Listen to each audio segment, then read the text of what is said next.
Hi, I'm Dale Popovich, and I'm excited to announce to you today my 2020 workshop schedule that will go all the way through the end of fall.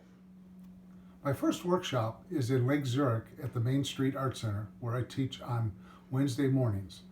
I'll be teaching a workshop there April 3rd, 4th, and 5th. Come join me, learn about the abstract patterns of nature in watercolor, and learn a lot of different techniques. In all my workshops, I try to take the mystery out of transparent watercolor. I show you how to build your painting successfully, and everything that I teach is a step-by-step process. In other words, I do the first phase, you do the first phase, and I guide you through that individually.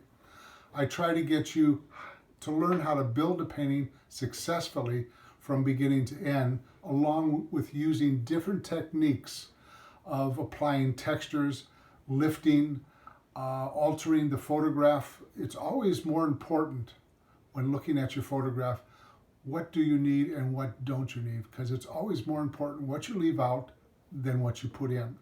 So we always try to get that to convey across to my students.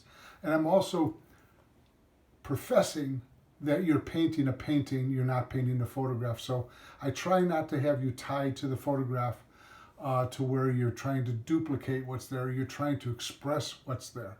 Because photographs are not real in essence. They only give you an idea of where to go and how to take it. To learn more about my workshops, you need to go to my website, dalepopovich.com.